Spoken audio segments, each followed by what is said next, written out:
বৃন্দাবন তোমাৰ মোৰ প্ৰেমৰ দান এক সুন্দৰৰূপী স্থান বৃন্দাবনৰ দৰে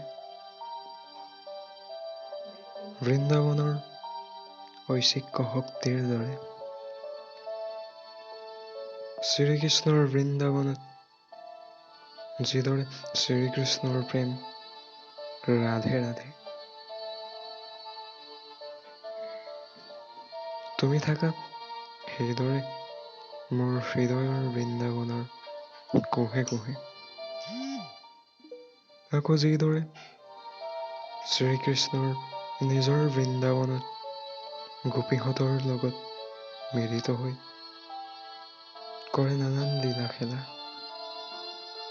সেইদৰে তুমি মই মিলিত হৈ আমাৰ প্ৰেমৰ বৃন্দাবনত কৰিম উলালালা তোমাৰ মোৰ প্ৰেমৰ দান এক সুন্দৰৰূপী স্থান বৃন্দাবনৰ দৰে বৃন্দাবনৰ ঐচিক্য শক্তিৰ দৰে বাঁহীৰ সুৰৰ মাধ্যমেৰে বিৰিঙাইছিল শ্ৰীকৃষ্ণই গোপীহঁতৰ মুখত হাঁহি ময়ো ঠিক একেদৰে কবিতাৰ সুৰৰ বাক্যৰ গাঁথনিয়ে মই তোমাৰ মুখত বিৰিঙাম হাঁহি নিজ বৃন্দাবনত গোপীহঁতৰ সাৰথি ক্ৰমে শ্ৰীকৃষ্ণই শিলাবৃষ্টিৰ আক্ৰমণত গোবৰ্ধন পৰ্বত দাঙি যিদৰে ৰক্ষণাবেক্ষণত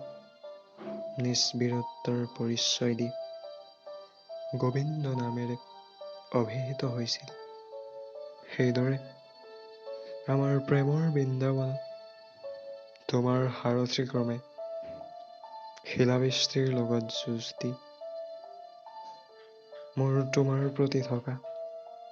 ভক্তিৰ বিৱৰণ দি তোমাৰ লগৰী নামেৰে অভিহিত হওঁ